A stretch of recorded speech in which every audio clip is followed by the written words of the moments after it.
الحمد للہ وکفی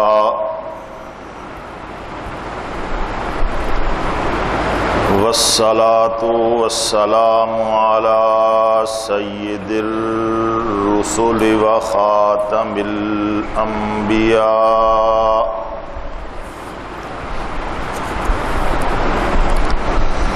وعلی وأصحابه نجوم الهدى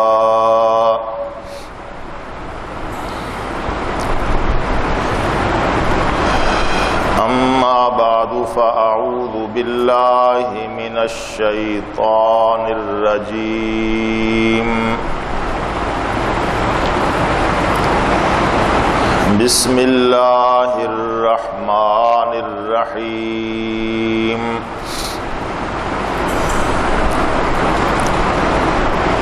من المؤمنين رجال صدقوا ما عاهدوا الله عليه فمنهم من قضى نحبه ومنهم من ينتظر وما بدلوا تبديلا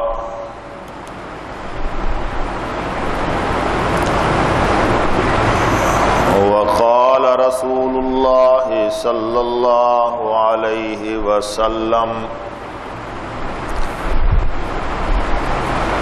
لكل نبي رفيق ورفيقي في الجنة عثمان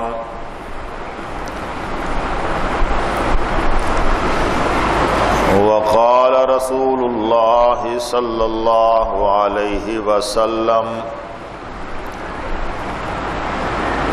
إن عثمان في حاجة الله وحاجة رسوله فضرب بإحدى يديه على الأخرى وكان يد رسول الله صلى الله عليه وسلم لعثمان وكان يد رسول الله صلى الله عليه وسلم لعثمان خيرا بأيديهم لأنفسهم سبحانك لا علم لنا إلا ما علمتنا إنك أنت العليم الحكيم رب اشرح لي صدري ويسر لي أمري واحلل عقدة من لساني يفقهوا قولي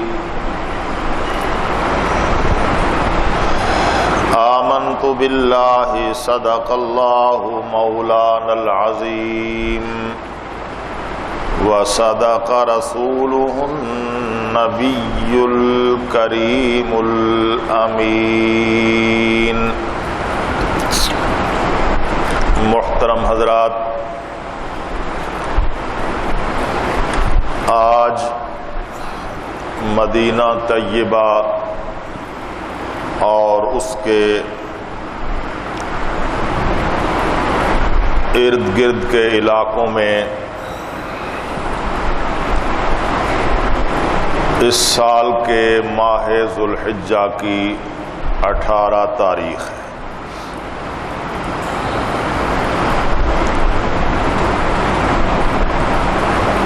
آج سے 1401 برس پہلے سن 35 ہجری میں اسی مدینہ طیبہ کے اندر 18 ذوالحجہ کو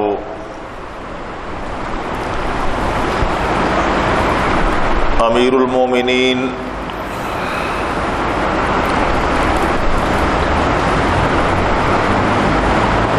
شہید مظلوم سیدنا حضرت عثمان ذو النورین رضی اللہ تعالی عنہ کو شہید کیا گیا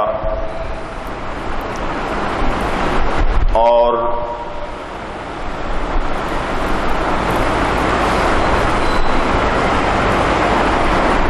تقریباً 40 دن تک ان کے گھر کا محاصرہ رہا۔ مدینہ طیبہ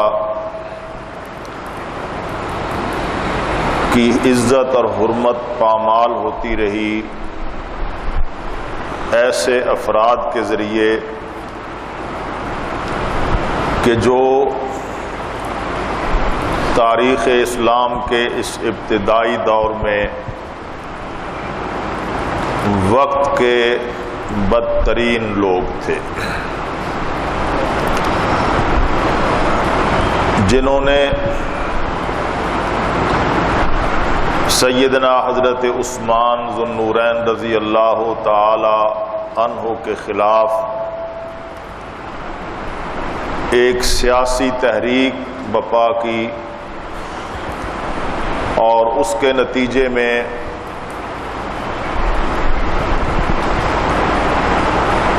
کئی علاقوں سے بھولے بھالے اور نئے مسلمان ہونے والے لوگوں کو فکری اعتبار سے گمراہ کر کے حضرت عثمان رضی اللہ تعالی عنہ بلکہ اسلام کے نظام خلافت کے خلاف مدینہ طیبہ میں جمع کیا۔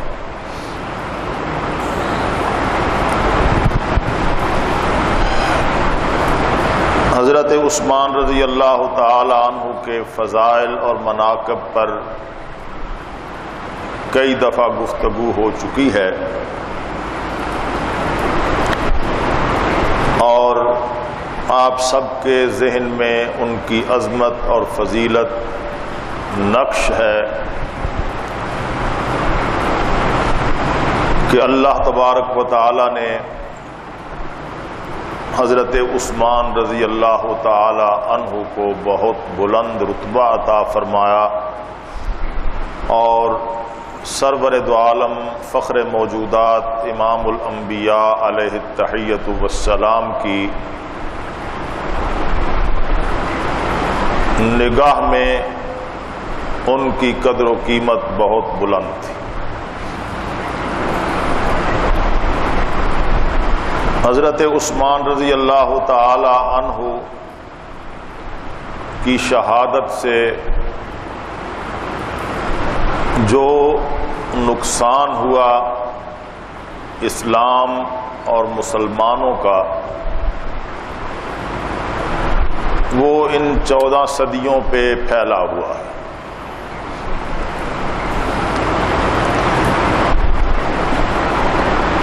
کیا مقاصد تھے باغیوں کے اور مدینہ طیبہ میں چاروں طرف سے جمع ہو کر حضرت عثمان رضی اللہ تعالی عنہ سے خلافت اور امارت سے دستبردار ہونے کا مطالبہ کرنے والوں کے، اور کس جھوٹ کی بنیاد پر،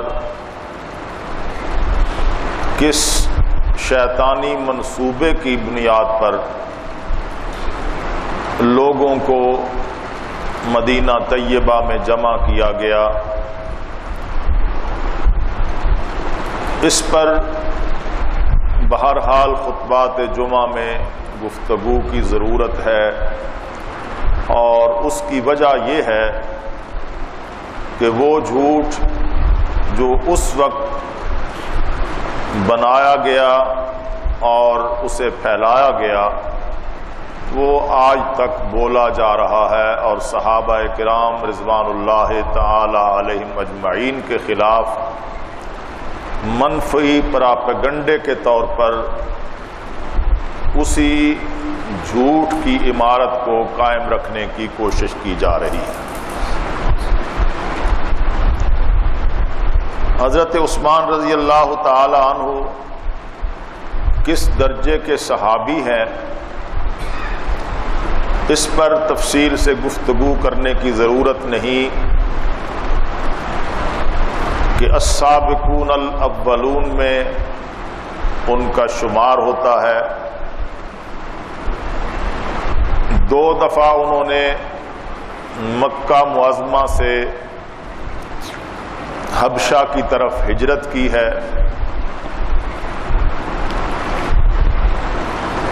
سرور دو عالم امام الانبیاء علیہ التحیۃ والسلام کے دوہرے داماد ہیں، اسی لیے ان کو ذو النورین کہا جاتا ہے۔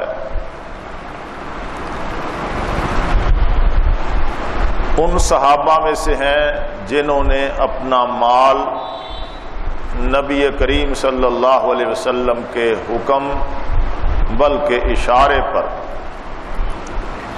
اسلام کے لیے، مسلمانوں کے لیے بے پناہ انداز میں خرچ کیا، اس حد تک کہ اللہ کی طرف سے اور اللہ کے رسول کی طرف سے ان کے لیے رضامندی کا اعلان ہوا۔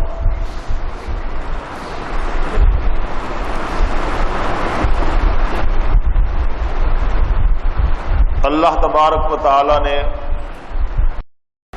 سرور دو عالم امام الانبیاء علیہ التحیۃ والسلام کے بعد حضرت ابو بکر صدیق اکبر اور حضرت عمر فاروق اعظم رضی اللہ تعالی عنہما کے بعد اس پوری امت کی امامت اور قیادت کا منصب انہیں عطا فرمایا۔ وہ خلیفۃ المسلمین بنائے گئے۔ آج ان کے نام کے ساتھ امیر المومنین کا لفظ بھی استعمال ہوتا ہے۔ سیدنا فاروق اعظم رضی اللہ تعالی عنہ نے اپنی زندگی کے آخری لمحات میں جن 6 صحابہ کرام کی ایک ترتیب بیان کی کہ یہ میرے بعد شایان خلافت ہیں، ان میں سے کسی کو خلیفہ بنا لیا جائے، ان میں حضرت عثمان رضی اللہ تعالی عنہ کا اس میں گرامی سب سے نمایاں تھا، اور ان میں سے اس وقت کی شورا نے صحابہ کرام رضوان اللہ تعالی علیہم اجمعین نے اپنی رائے اور اپنا فیصلہ حضرت عثمان کے حق میں دیا۔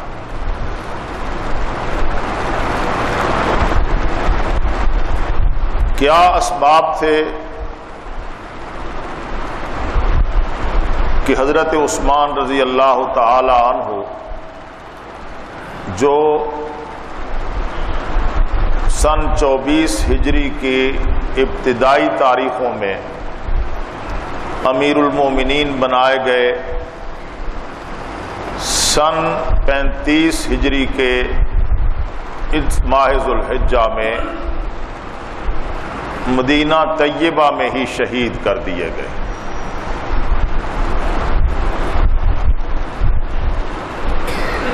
درمیانی عرصہ بحیثیت امیر المومنین انہوں نے کیا کارنامے سر انجام دیے اور کیا وجہ تھی کہ یہ تحریک ان کے خلاف اٹھائی گئی، اور ان الزامات کا جائزہ لینے کی بھی آج ضرورت ہے۔ جو الزامات اس وقت لگائے گئے حضرت عثمان پر، جن کا جواب خود حضرت عثمان نے دیا، حضرت علی المرتضیٰ نے دیا، حضرت عبداللہ بن عمر اور اس طرح کے جلیل القدر صحابہ اکرام نے دیا، لیکن آج 14 صدیاں گزرنے کے باوجود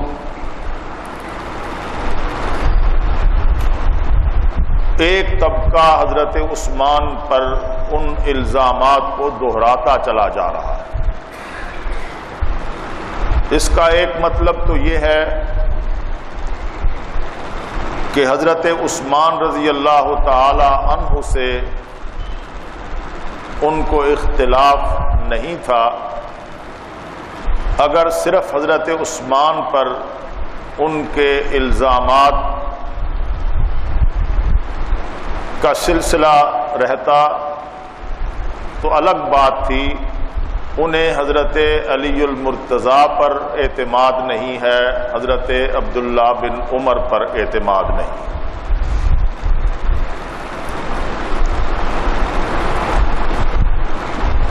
ان میں سے چند الزامات تو وہ تھے جن کا جواب حضرت عثمان نے اپنے گھر کی چھت پر کھڑے ہو کر باغیوں کے سامنے اپنی آخری تقریر میں، آخری خطاب میں دیا، اور حضرت عثمان کے اٹھائے ہوئے سوالات کا کوئی جواب نہیں تھا باغیوں کے پاس۔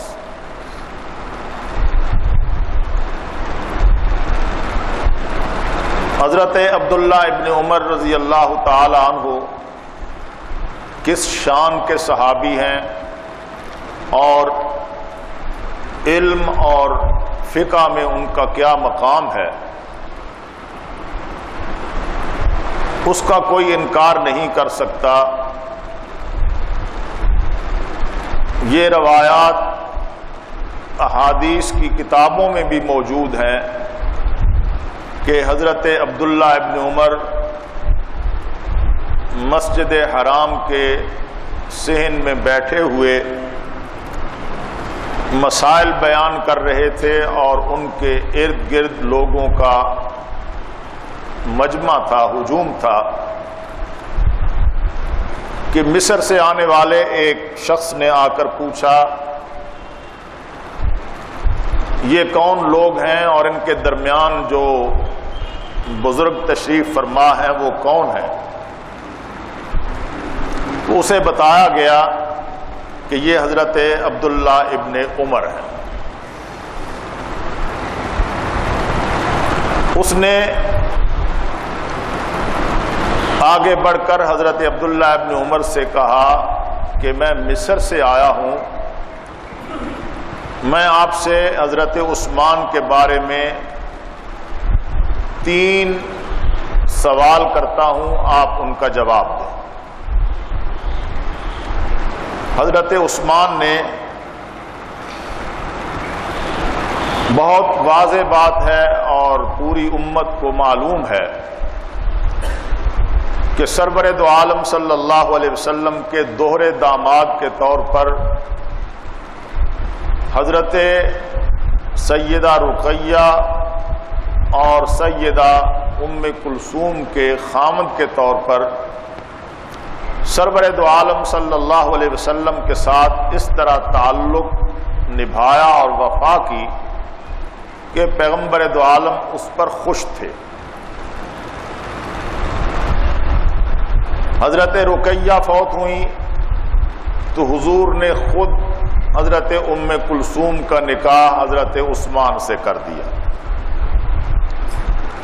اور جب حضرت ام کلثوم فوت ہوئیں حضرت عثمان کو غمگین دیکھ کر پیغمبر دو عالم نے فرمایا کہ اگر میری 40 بیٹیاں بھی ہوتیں تو میں یکے بعد دیگرے عثمان کے نکاح میں دیتا چلا جاتا۔ یہ ایک ایسی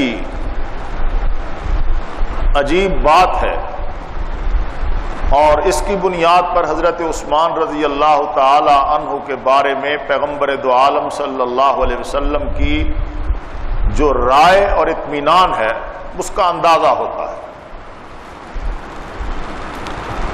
وہ حدیث آپ بارہا سن چکے ہیں کہ حضرت عثمان رضی اللہ تعالی عنہ پیغمبر دو عالم صلی اللہ علیہ وسلم کی خدمت میں حاضر ہوئے۔ اس سے پہلے حضرت ابو بکر آئے، پھر حضرت عمر آئے، اور جب حضرت عثمان آئے تو پیغمبر دو عالم صلی اللہ علیہ وسلم نے اپنے کپڑوں کو درست کر لیا اور تکیہ ٹیک چھوڑ کر سیدھے ہو کر بیٹھ گئے۔ چلے گئے تو حضرت عائشہ صدیقہ نے ام المومنین سلام اللہ و رضوانہ علیہا نے پوچھا کہ اللہ کے نبی، آپ ٹیک لگا کر استراحت فرما رہے تھے، پنڈلی پر سے کپڑا اٹھا ہوا تھا، حضرت ابو بکر آئے تو آپ اسی طرح تشریف فرما رہے، حضرت عمر آئے تو آپ اسی طرح تشریف فرما رہے، حضرت عثمان آئے تو آپ نے ٹیک چھوڑ دی اور اپنا کپڑا درست کر لیا، اس کی کیا وجہ ہے؟ تو پیغمبر دو عالم صلی اللہ علیہ وسلم نے فرمایا، الا استحیی من رجل تستحیی منہ الملائکہ، اے عائشہ، کیا میں اللہ کا نبی اس آدمی سے حیا نہ کروں جس سے آسمان کے فرشتے بھی حیا کرتے ہیں؟ اور یہ اس بات کا واضح ثبوت تھا کہ پیغمبر دو عالم صلی اللہ علیہ وسلم یہ سمجھتے ہیں کہ عثمان وہ ہے کہ آسمان کے فرشتے بھی اس سے حیا کرتے ہیں۔ آپ ہر خطیب سے جمعے کے خطبے میں، عیدین کے خطبے میں ایک حدیث سنتے ہیں، میں تو وہ حدیث مکمل پڑھتا ہوں، اور بہت سے خطیب صرف اس کا ایک حصہ پڑھتے ہیں کہ پیغمبر دو عالم صلی اللہ علیہ وسلم نے فرمایا، ارحم امتی بامتی ابو بکر واشدہم فی امر اللہ عمر واصدقہم حیاء عثمان واقضاہم علی، کہ میری امت کے لیے سب سے زیادہ رحم دل ابو بکر ہے، اللہ کے معاملات میں، اللہ کے دین کے معاملے میں سب سے سخت مزاج عمر ہے، وَأَصْدَقُهُمْ حَيَاءً عثمان، اور حیا کے اعتبار سے میری امت میں سب سے زیادہ سچا اور سب سے زیادہ حیادار عثمان ہے، وَأَقْضَاهُمْ علی، اور میری امت میں صحابہ اکرام میں سب سے زیادہ فیصلہ کرنے کی جس میں قوت ہے وہ علی ہے۔ یہ پیغمبر دو عالم صلی اللہ علیہ وسلم نے بیان کیا، اور یہ حدیث اتنی عام ہوئی کہ ہر خطبے میں یہ پڑھی جاتی ہے۔ اس میں لفظ یہی ہے کہ اصدقہم حیاء عثمان۔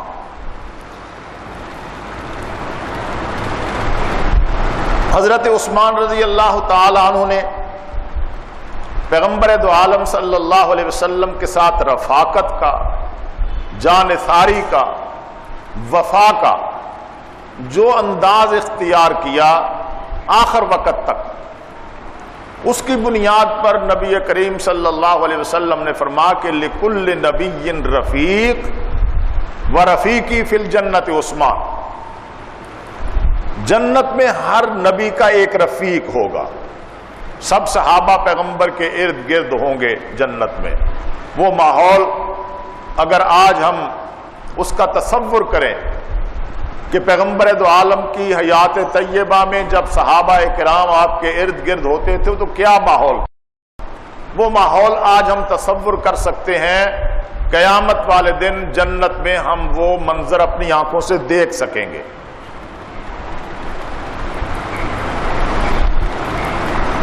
لیکن ایک خاص آدمی جسے بہت قرب حاصل ہوگا جنت میں، ہر نبی کا پیغمبر نے فرمایا کہ ایک رفیق ہوگا، وَرَفِيقِي فِي الْجَنَّةِ عثمان، اور میں اعلان کرتا ہوں کہ جنت میں میرا رفیق عثمان۔ یہ وہ باتیں ہیں جن کو حضرت عثمان رضی اللہ تعالی عنہ کی فضیلت کے طور پر بیان کیا جاتا ہے۔ پھر صحابی ہونا اپنی جگہ پہ ایک مستقل حیثیت ہے، اور صحابہ کرام میں بھی شہادت کی موت ملے۔ حضرت فاروق اعظم رضی اللہ تعالی عنہ شہادت کی موت مانگتے ہیں، خود پیغمبر دو عالم نے تمنا کی ہے شہادت کی موت کی، اور صحابہ کرام رضوان اللہ تعالی علیہ مجمعین جو غزوات میں پیغمبر دو عالم کے ساتھ نکلتے تھے تو وہ شہادت کی تمنا لے کے نکلتے تھے۔ غزوے کے دن سے پہلے کی راتیں وہ اللہ تبارک و تعالیٰ کے حضور دعاؤں میں گزارتے تھے کہ یا اللہ تو ہماری موت کو شہادت میں تبدیل فرما دے۔ لیکن حضرت عثمان ان صحابہ میں سے ہیں کہ جن کے شہید ہونے کی بشارت خود پیغمبر دو عالم نے دی۔ یعنی وہ باتیں ہیں جو حضرت عثمان رضی اللہ تعالی عنہ کی عظمت و فضیلت میں بالکل نمایاں ہیں، اور یہ ایک دفعہ نہیں، دو دفعہ تو حضرت عثمان کے ساتھ ابو بکر و عمر بھی موجود ہیں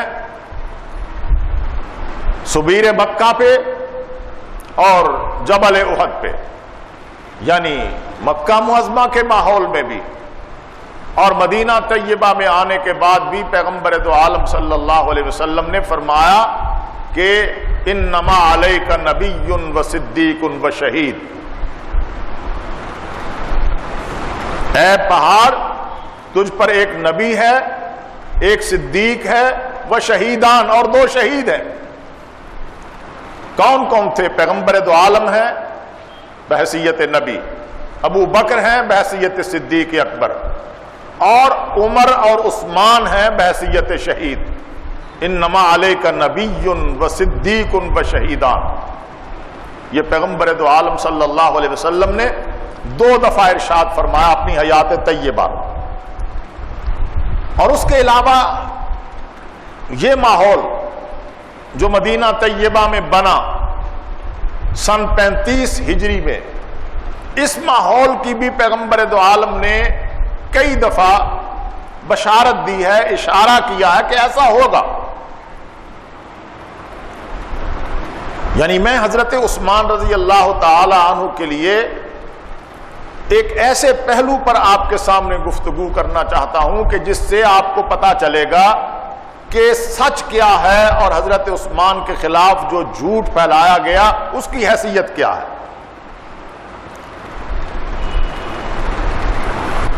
احادیث میں موجود ہے، ترمذی شریف میں ہے، ابن ماجہ میں ہے کہ پیغمبر دو عالم صلی اللہ علیہ وسلم صحابہ کرام کے درمیان تشریف فرما تھے، وذکر الفتن، اور فتنوں کا ذکر کیا، فقربھا، اور بتایا کہ میرے بعد بہت جلد فتنے نمودار ہوں گے۔ ایک فتنہ جسے فتنہ کبریٰ کہا جاتا ہے، اس کی تو پیغمبر دو عالم نے خاص نشاندہی فرمائی۔ حضرت مرہ بن کعب کہتے ہیں کہ پیغمبر دو عالم فتنوں کا ذکر کر رہے تھے، فقربھا، اور ان کے قریب ہونے کا ذکر فرمایا کہ بہت جلد فتنہ نمودار ہوگا۔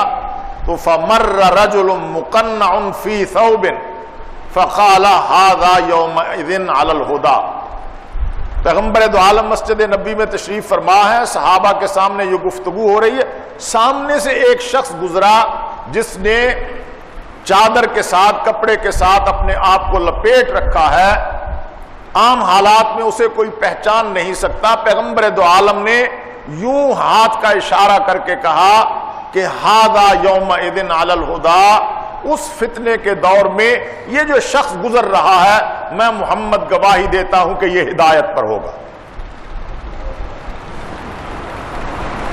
فقمت الیہ، حضرت مرہ بن کعب کہتے ہیں کہ میں بڑی تیزی کے ساتھ اٹھا، دیکھا تو حضرت عثمان تھے، فاذا ہوا عثمان، قال فَأَقْبَلْتُ عَلَيْهِ بِوَجْهِهِ فَقُلْتُ هَذَا قَالَ نَعَمْ۔ حضرت مرہ کہتے ہیں کہ میں نے دیکھا کہ وہ حضرت عثمان تھے، میں نے حضرت عثمان کا چہرہ پیغمبر دو عالم کی طرف پھیر دیا اور میں نے کہا اللہ کے نبی آپ اس کے بارے میں کہہ رہے ہیں؟ قال نعم، پیغمبر نے فرمایا ہاں میں محمد کہہ رہا ہوں کہ یہ عثمان اس فتنے کے دور میں ہدایت پر ہوگا۔ یعنی یہ وہ باتیں ہیں جو احادیث میں موجود ہیں۔ میں تاریخ کی بات نہیں کر رہا، اس لیے کہ تاریخ کے بہانے اور تاریخ سازی کے نام پر جو جھوٹ بنایا گیا ہے اور جھوٹ کی جو شیطانی عمارت کھڑی کی گئی ہے، اس کا جواب تاریخ سے دینے کی بجائے اس کا جواب پیغمبر دو عالم کی احادیث سے ہی دینا بنتا ہے، کہ خود بخود پتہ چلے کہ حدیث کیا ہے اور اس کے مقابلے میں تاریخ کی حیثیت کیا ہے۔ حضرت عثمان رضی اللہ تعالی عنہ کے بارے میں پیغمبر دو عالم کی یہ بشارت، وہ حدیث آپ سن چکے ہیں کہ آخری دنوں میں حضرت عثمان رضی اللہ تعالی عنہ کے ایک غلام نے کہا کہ امیر المومنین آپ چھوڑ کیوں نہیں دیتے خلافت کو؟ مطالبہ یہ ہے، تحریک یہ ہے، شور مچا ہوا ہے، مدینہ کی گلیوں میں ہلڑ بازی ہو رہی ہے، مسجد نبوی میں کسی کو نماز پڑھنے کی اجازت نہیں ہے، آپ کے گھر کا 40 دن سے محاصرہ ہے، پانی نہیں آ سکتا، باہر سے کھانے پینے کی چیزیں نہیں آ سکتی، آپ کو گھر سے نکل کر مسجد نبوی میں جانے کی اجازت نہیں۔ مطالبہ صرف یہ ہے کہ ہم کچھ نہیں مانگتے، حضرت عثمان خلافت سے دستبردار ہو جائیں۔ تو آپ خلافت سے دستبردار کیوں نہیں ہو جاتے؟ تو سرور دو عالم امام الانبیاء علیہ التحیۃ والسلام کے اس دوہرے داماد نے ایک جملہ کہا، پیغمبر دو عالم صلی اللہ علیہ وسلم کی وہ حدیث یاد دلائی، فرمایا کہ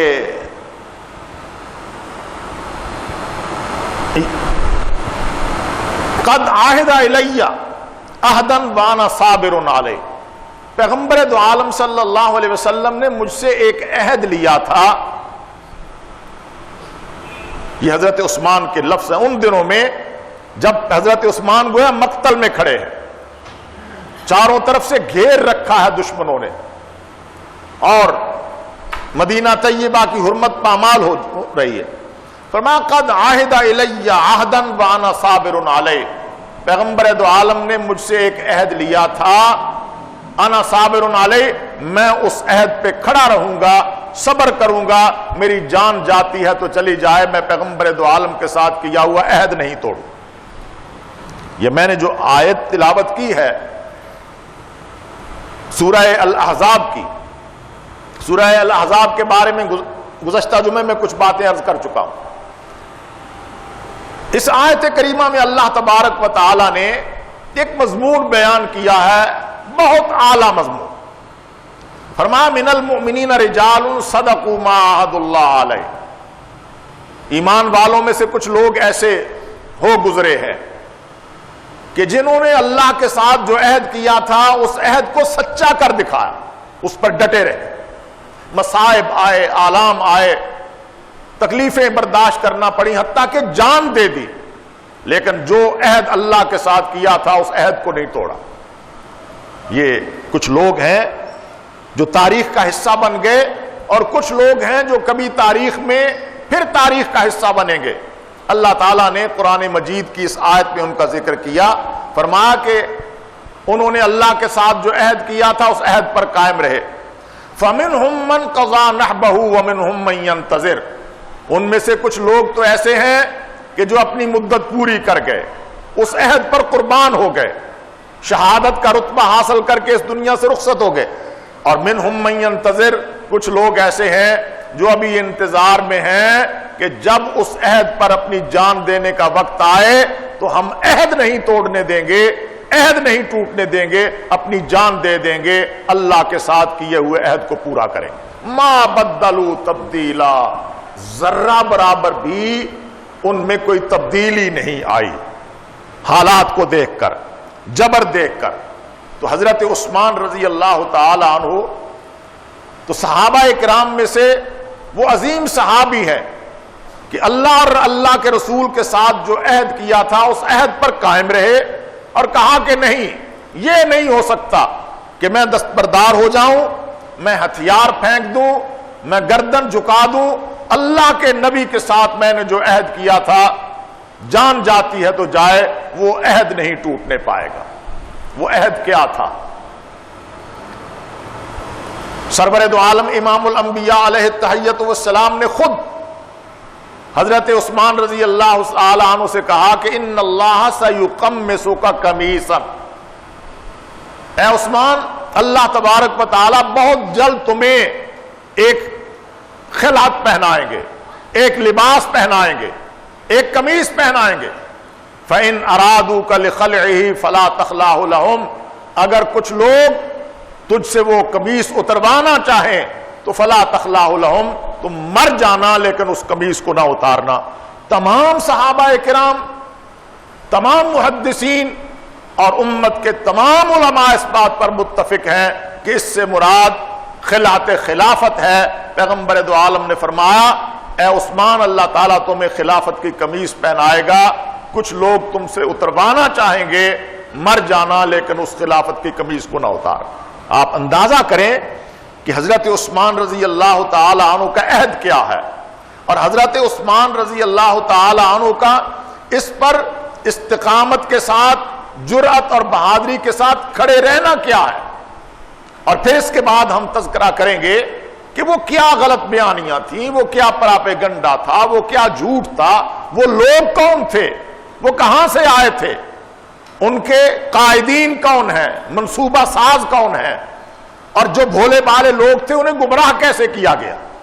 یہ ترتیب وار اس تاریخ کی بنیاد پر ہی صحیح کہ جو تاریخ آج پڑھائی جاتی ہے اور جس کی بنیاد پر آج تبرہ کیا جاتا ہے حضرت عثمان رضی اللہ تعالی عنہ پر، صحابہ اکرام پر، ترتیب کے ساتھ میں ان الزامات کا ذکر کروں گا اور ان الزامات کا جواب جو حضرت علی نے دیا، حضرت عبداللہ بن عمر نے دیا، حضرت عثمان نے خود دیا، ان جوابات کا ذکر کیا جائے گا۔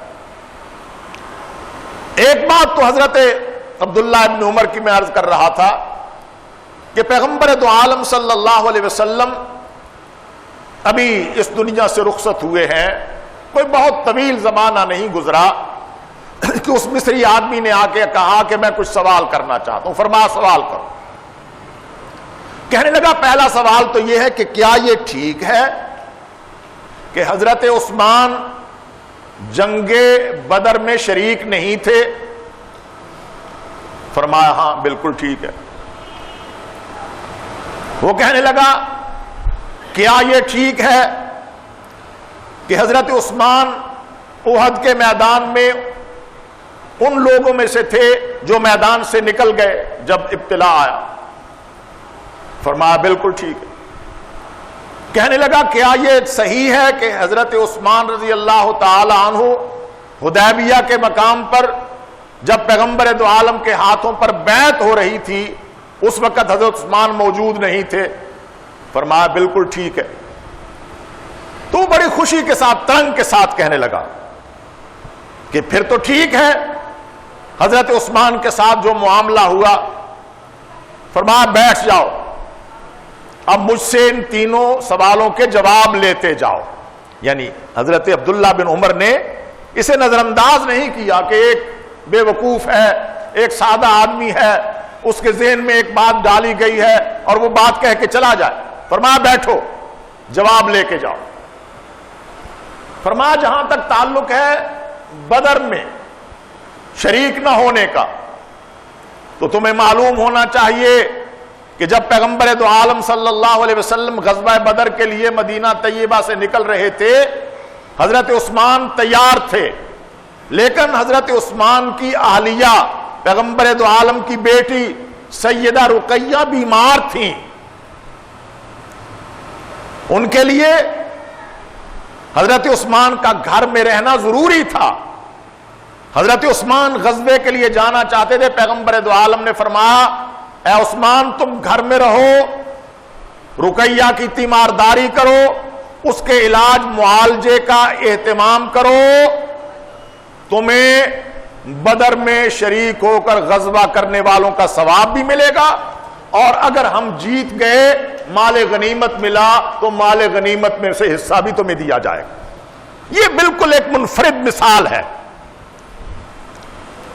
مجھے چونکہ معلوم ہے، میں معاشرے میں گھومتا ہوں، ہر قسم کے لوگوں سے میرے ملنے جلنے کے تعلقات، اور اس وقت جو سوشل میڈیا اور جسے انٹرنیٹ اس پہ جو بکواس بازی ہے صحابہ اکرام کے بارے میں، اور جو اودم مچا ہوا ہے، اور خاص طور پر حضرت عثمان رضی اللہ تعالی عنہ کو نشانہ بنا کر جو کچھ مغلظات بکے جا رہے ہیں وہ ہر گھر تک پہنچ رہے ہیں، اور خاص طور پر نوجوان اس سے متاثر ہو رہا ہے۔ اس لیے یہ ذکر کرنا ضروری ہے۔ پیغمبر دو عالم صلی اللہ علیہ وسلم نے حضرت عثمان سے کہا کہ تم رکو،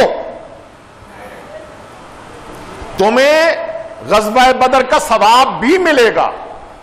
یہ بالکل تاریخ انسانیت کی منفرد مثال ہے کہ ایک آدمی غزوے میں شریک نہیں ہوا، جنگ نہیں لڑی، زخمی نہیں ہوا، اسلحہ نہیں اٹھایا، میدان میں نہیں اترا، لیکن جتنا میدان میں اترنے والوں کو ثواب مل رہا ہے اسے گھر بیٹھے ثواب مل رہا ہے۔ اور اگلی بات، اگر ہمیں اس غزوہ بدر میں کامیابی ہوئی اور مال غنیمت ملا تو مال غنیمت سے بھی جتنا ہر مجاہد کو حصہ ملے گا، اے عثمان گھر بیٹھے ہوئے تمہیں حصہ میں محمد دوں۔ اور ایسا ہوا، پیغمبر دو عالم نے باقاعدہ حصہ دیا۔ یہ ایک الگ بات ہے کہ جب پیغمبر دو عالم صلی اللہ علیہ وسلم غزوے سے واپس آئے تو حضرت رقیہ فوت ہو چکی تھی، حضرت عثمان رضی اللہ تعالی عنہ کی آنکھوں میں آنسو تھے۔ پیغمبر دو عالم صلی اللہ علیہ وسلم نے فرمایا یہ کس بات کا غم ہے؟ یا رسول اللہ رقیہ فوت ہو گئی، آپ کے ساتھ جو وہ رشتے کا تعلق تھا، ایک ہے خاندانی طور پر قریش کا ایک تعلق جو نسب ہے وہ ایک الگ بات، وہ جو خاص تعلق تھا وہ ختم ہو گیا ہے۔ پیغمبر دو عالم نے فرمایا نہیں، میں رقیہ فوت ہو گئی ہیں، اب ام کلثوم کا نکاح بھی میں محمد تیرے ساتھ کرتا ہوں۔ یعنی حضرت عثمان کا آپ مرتبہ و مقام دیکھیں تو حضرت عبداللہ ابن عمر نے اس کو جواب دیا۔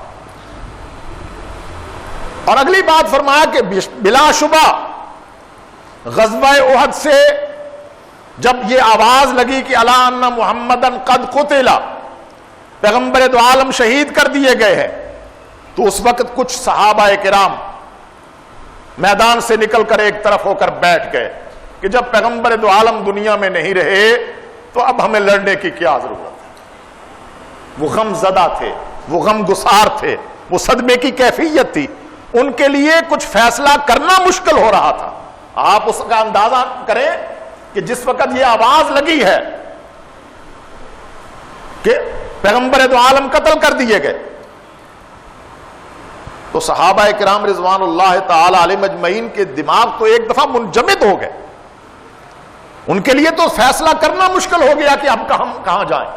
وہ جس کے لیے ہم مکہ چھوڑ کر آئے ہیں، جس کے لیے ہم نے اپنے عزیز و اقارب چھوڑے ہیں، ماں باپ بہن بھائی چھوڑے ہیں، جن پر ہماری ساری زندگی وہ نہیں رہے تو اب ہمارا ٹھکانہ کیا ہوگا، ہم کہاں جائیں گے، بے سہارا ہو کر رہ گئے۔ ان میں سے حضرت عثمان بھی تھے۔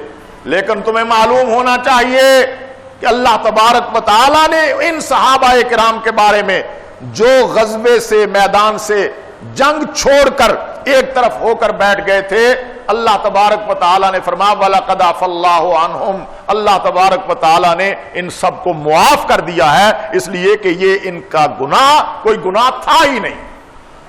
اور جب پیغمبر دو عالم صلی اللہ علیہ وسلم محسوس کر رہے تھے تو فرمایا فَبِمَا رَحْمَةٍ مِّنَ اللَّهِ لِنْتَ لَهُمْ وَلَوْ كُنْتَ فَظًّا غَلِيظَ الْقَلْبِ لَانفَضُّوا مِنْ حَوْلِكَ فَاعْفُ عَنْهُمْ وَاغْفِرْ لَهُمْ وَشَاوِرْهُمْ فِي الْأَمْرِ۔ اے میرے نبی، یہ صحابہ کرام جو اس دن غزوے سے باہر ہو کر بیٹھ گئے تھے، ان کے بارے میں کوئی سخت رویہ اختیار نہ کرو اپنے دل میں۔ اے میرے نبی فَبِمَا رَحْمَةٍ مِّنَ اللَّهِ لِنْتَ لَهُمْ، اللہ تبارک و تعالیٰ کی رحمت ہے کہ تیرے دل میں صحابہ اکرام کے لیے نرمی پیدا کی گئی ہے. وَلَوْ كُنْتَ فَظًّا غَلِيظَ الْقَلْبِ، اگر تو سخت دل ہوتا اور تند خو ہوتا تو لَانفَضُّوا مِنْ حَوْلِكَ، یہ تیرے ارد گرد جمع نہ ہوتے، بھاگ چکے ہوتے نہ جانے کب کے. جہاں تک تعلق ہے اب اس معاملے کا، اے میرے نبی فَاعْفُ عَنْهُمْ وَاسْتَغْفِرْ لَهُمْ وَشَاوِرْهُمْ فِي الْأَمْرِ، درگزر کرو ان سے، بھول جاؤ اس بات کو، اللہ سے بھی ان کے لیے استغفار کرو، اور میں اللہ یہ حکم دے رہا ہوں کہ آئندہ کے تمام معاملات میں بھی صحابہ اکرام سے مشورہ کیا کرو. یعنی صحابہ اکرام کے مشورے پر، ان کی دیانت و شرافت پر، ان کی عظمت اور دین کے تفقع پر اللہ تبارک و تعالی گواہی دے رہے ہیں. وَشَاوِرْهُمْ فِي الْأَمْرِ فَإِذَا عَزَمْتَ فَتَوَكَّلْ عَلَى اللَّهِ. تو فرمایا کہ اللہ نے تو معاف کر دیا ہے، تم معاف کرنے کے لیے تیار نہیں ہو. یہ جواب دیا حضرت عبداللہ بن عمر نے. اور تیسری بات فرمایا بالکل ٹھیک ہے، حضرت عثمان حدیبیہ کے مقام پر موجود نہیں تھے جب بیعت ہو رہی تھی، لیکن تمہیں یہ بات ذہن میں رکھنی چاہیے. جو جملہ فرمایا حضرت عبداللہ بن عمر نے وہ بڑا عجیب. اور اس کے علاوہ ایک بات میں اس سلسلے میں ضرور کہنا چاہتا ہوں کہ حضرت انس رضی اللہ تعالی عنہ جلیل القدر صحابی ہیں اور پیغمبر دو عالم صلی اللہ علیہ وسلم کی روایات کے جو بڑے راوی ہیں ان میں سے ایک ہیں. انہوں نے فرمایا لما امر رسول اللہ صلی اللہ علیہ وسلم ببیعت الرضوان، جب پیغمبر دو عالم نے بیعت رضوان کے لیے حکم دیا کہ آؤ میرے ہاتھ پر بیعت کرو، بایعونی علی الموت. حدیبیہ کا ماحول ہے، 1400 صحابہ ہیں. خبر یہ آئی کہ حضرت عثمان جنہیں پیغمبر دو عالم نے مذاکرات کے لیے اپنا نمائندہ، اپنا سفیر بنا کر بھیجا تھا، ماحول تو یہی ہے نا، پس منظر تو یہی ہے، مکہ معظمہ بھیجا تھا مذاکرات کے لیے اپنا نمائندہ بنا کر، اپنا سفیر بنا کر، انہیں شہید کر دیا گیا ہے. یہ خبر پھیلی تو پیغمبر دو عالم صلی اللہ علیہ وسلم کے دل پر کیا گزری اس کا اندازہ اس بات سے کریں کہ پیغمبر دو عالم درخت کے سائے تلے بیٹھ گئے اور فرمایا کہ مجھے یہ خبر ملی ہے کہ مکہ والوں نے عثمان کو شہید کر دیا ہے، تو آؤ بایعونی علی الموت. میں اللہ کا نبی اپنا ہاتھ پھیلاتا ہوں، آئے تھے ہم گھر سے مدینہ طیبہ سے چل کر عمرہ کرنے کے لیے، آؤ سب کے سب میرے ہاتھ پر بیعت کرو، موت کی بیعت، کہ ہم جب تک عثمان کے خون کا بدلہ نہیں لے لیں گے اس وقت تک یہاں سے واپس نہیں جائیں گے. آپ اس جملے سے اندازہ کریں کہ حضرت عثمان کی قدر و قیمت کیا ہے پیغمبر دو عالم کے دل و دماغ میں، کہ ایک عثمان خبر آئی ہے، اس کی تصدیق کرنے کے لیے بھی ابھی ضرورت محسوس نہیں کی. بایعونی علی الموت، آؤ میرے ہاتھ پر موت کی بیعت کرو. کس بات پر؟ اس بات پر کہ ہم سب کے سب مر جائیں گے لیکن عثمان کا بدلہ بھی لیے بغیر واپس نہیں جائیں گے.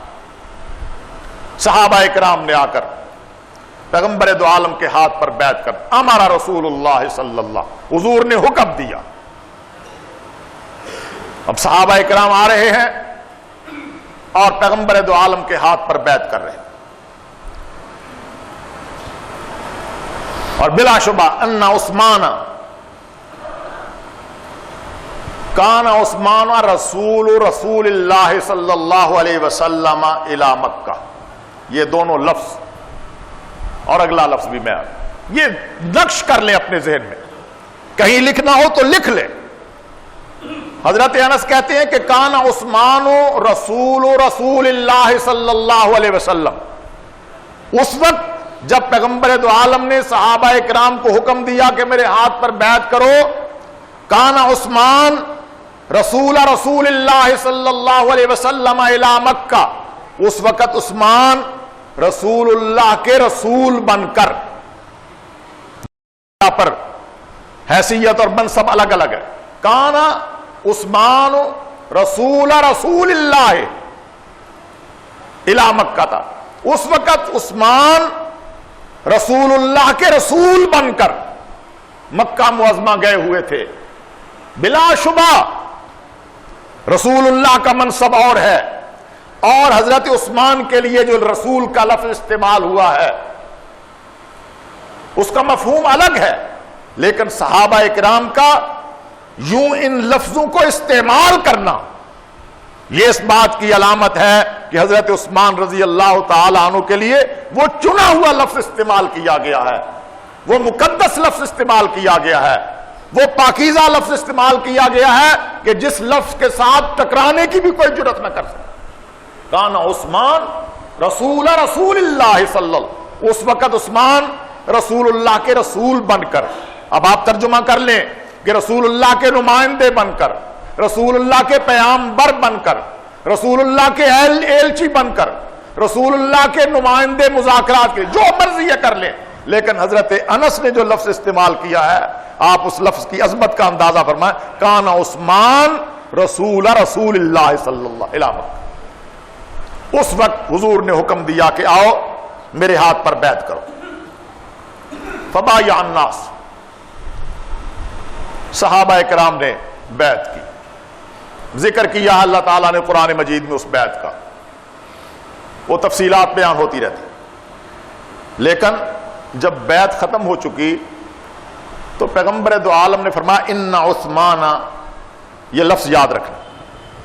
پیغمبر دو عالم نے جب سب کی بیعت ختم ہو چکی، 1400 صحابہ بیعت کر چکے، تو پیغمبر نے فرمایا ان عثمان فی حاجت اللہ و حاجت رسولہ. میں بڑا ہلکا سا ترجمہ کرتا ہوں نرم لفظوں میں، حاجت کا لفظ ترجمہ میں حاجت سے نہیں کرتا. فرمایا کہ آج عثمان اللہ اور اللہ کے رسول کے کام سے گیا ہوا ہے.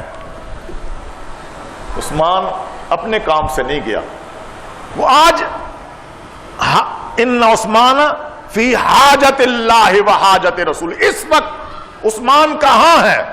فرمایا اس وقت وہ اللہ اور اس کے رسول کے کام میں لگے ہوئے ہیں. عثمان اللہ اور اس کے رسول کے کام سے گیا ہوا ہے، وہ موجود نہیں ہے. اللہ کی طرف سے وحی نازل ہو رہی ہے کہ اے میرے نبی، جو آدمی بھی اس درخت کے سائے تلے آپ کے ہاتھ پر بیعت کر رہا ہے، میں اس کے ہاتھ پر اپنا ہاتھ رکھ رہا ہوں. اے نبی، آپ کے ہاتھ پر صحابی یوں ہاتھ رکھتا ہے، بیعت کرتا ہے، تو میں اللہ اس کے ہاتھ پر ہاتھ رکھ دیتا ہوں. اور اس لیے کہ یہ جو بیعت ہے یہ صرف رسول کے ہاتھ پر نہیں ہے، یہ اللہ اور اس کے رسول دونوں کے ہاتھوں پر ہے. عثمان کا بدلہ لینا کتنا ضروری، یہ بات ہم آگے چل کے کریں گے. ید اللہ فوق ایدیہم، اور لقد رضی اللہ. جب یہ آیت، تو دونوں روایتیں ہیں، ایک تو حضرت عبداللہ ابن عمر کا وہی جواب ہے، اسے بعد میں ذکر کرتے ہیں. یہاں فضرب بإحدى يديه على الأخرى، جب سب صحابہ کی بیعت مکمل ہو چکی تو پیغمبر دو عالم نے یوں اپنا بایاں ہاتھ پھیلایا اور اپنا دایاں ہاتھ بلند کیا. صحابہ دیکھ رہے. پیغمبر دو عالم نے فرمایا ھذا ید عثمان، یہ اس وقت میں محمد کا نہیں، یہ عثمان کا ہاتھ. چاہیے تاریخ نبوت میں، تاریخ انسانیت میں حضرت عثمان کے علاوہ کوئی ایک فرد تلاش کر کے لائیے. چیلنج ہے پوری تاریخ نبوت میں، کوئی ایک آدمی تلاش کر کے لائیے کہ کسی نبی نے اپنے کسی صحابی کے بارے میں اس طرح کی بات کہی ہو. پیغمبر دو عالم نے ہاتھ اٹھایا اور بلند کر کے کہا کہ ھذہ ید عثمان، یہ اس وقت عثمان کا ہاتھ ہے. اور فضرب بإحدى يديه على الأخرى، اپنے اس ہاتھ کو اپنے دوسرے ہاتھ پر رکھتے ہوئے فرمایا کہ یہ میں عثمان کی طرف سے اپنے ہاتھ پر موت کی بیعت کر رہا ہوں. حضرت انس تو کہتے ہیں کان یرد رسول اللہ عثمان، صحابہ نے اپنے اپنے ہاتھوں سے پیغمبر کے ہاتھ پر بیعت کی ہے. یہ حضرت انس کا تبصرہ ہے. کان ید رسول اللہ صلی اللہ علیہ عثمان خیرم بایدیہم لانفسہم. ابو بکر نے، عمر نے، علی نے، طلحہ و زبیر نے، 1400 صحابہ نے تو اپنے اپنے ہاتھ سے نبی کے ہاتھ پر بیعت کی ہے، لیکن عثمان نے پیغمبر دو عالم کے ہاتھوں سے نبی کے ہاتھ پر بیعت کی. تو نبی کا ہاتھ جو عثمان کے لیے تھا، کانا ید رسول عثمان خیرم بایدیہم لانفسہم، صحابہ اکرام کے ہاتھوں سے بہت بہتر تھا. حضرت عبداللہ ابن عمر نے کیا جملہ کہا؟ اسے کہا کہ جہاں تک تعلق ہے اس بات کا، تیرے اس سوال کا کہ حدیبیہ میں حضرت عثمان موجود نہیں تھے، تو جواب سنو. قال رسول اللہ صلی اللہ علیہ وسلم بید الجمنہ. یہ میں جو دائیں ہاتھ کی بات کر رہا ہوں یہ میں اپنی طرف سے نہیں کر رہا، یہ حضرت عبداللہ ابن عمر نے کہا. قال رسول اللہ صلی اللہ علیہ وسلم بیدہ الیمنی، پیغمبر دو عالم نے اپنے دائیں ہاتھ کو کہا کہ ھذہ ید عثمان، یہ عثمان کا ہاتھ ہے. فضرب بہا علی یدہ، اور اس دائیں ہاتھ کو پیغمبر دو عالم نے اپنے دوسرے ہاتھ پہ رکھا. وقال ھذہ لعثمان، اور فرمایا کہ یہ بیعت اب عثمان کی طرف سے میں محمد اپنے ہاتھ پہ کر رہا ہوں. یہ کہا اور کہا کہ جاؤ، اب یہ تینوں جو تمہارے سوال تھے ان کا جواب میں نے دے دیا، ان کا جواب لے کر چلے جاؤ. اب اللہ کے اختیار میں ہے کہ تمہیں ہدایت ملتی ہے یا تم اسی جھوٹ پر، بغض عثمان پر اور حضرت عثمان کے بارے میں وہ جو حسد بغض ہے اسی پر قائم رہتے ہو. اس کا میرے پاس اختیار نہیں ہے. لیکن اتنی بات ہم سب کو یاد رکھنی چاہیے. امام رازی رحمت اللہ علیہ نے ایک آیت کا ترجمہ کرتے ہوئے اپنی تفسیر کبیر میں یہ بات کہی ہے کہ ہر کسی کو یاد رکھنا چاہیے کہ انسان کے وجود میں 360 رگیں وہ ہیں جن میں خون گردش کرتا ہے. 360 رگیں وہ ہیں جن میں خون دوڑتا ہے. فرمایا کہ اگر 360 میں سے کسی ایک رگ میں بھی بغض صحابہ کا خون دوڑ رہا ہوگا تو میں دعوے کے ساتھ کہتا ہوں کہ اس کی موت ایمان پر نہیں آئے گی، وہ کفر پہ مرے. اللہ تبارک و تعالی ہمیں صحابہ اکرام رضوان اللہ تعالی علیہم اجمعین کی محبت نصیب فرمائے. جہاں تک تعلق ہے ان الزامات کا تاریخ میں جو دیے گئے ہیں ایک ترتیب کے ساتھ، اور بہت سے مورخین نے تاریخ نویسی کے نام پر اسی فہرست کو نقل کر کے فرد جرم عائد کی ہے صحابہ اکرام پر. میں بہت بڑا لفظ کہہ رہا ہوں، فرد جرم عائد کی ہے. تو ہم وکیل صفائی ہیں صحابہ اکرام کے، اور قیامت کے دن ہم صحابہ اکرام کے وکیل صفائی کے طور پر اٹھنا چاہتے ہیں، معاشر کے میدان میں پیش ہونا چاہتے ہیں کہ الہ العالمین جب دنیا بھونک رہی تھی صحابہ اکرام پر، بک بک کر رہی تھی، ہم تھے جنہوں نے تیرے نبی کے صحابہ کا دفاع کیا ہے، وکالت کی ہے، صفائی پیش کی ہے. اللہ نے زندگی اور توفیق بخشی. اور الزامات کی کیا حقیقت تھی اس کا تذکرہ کریں گے. اللہ مجھے اور آپ کو حضرت عثمان کے ساتھ محبت نصیب فرمائے. وآخر دعوانا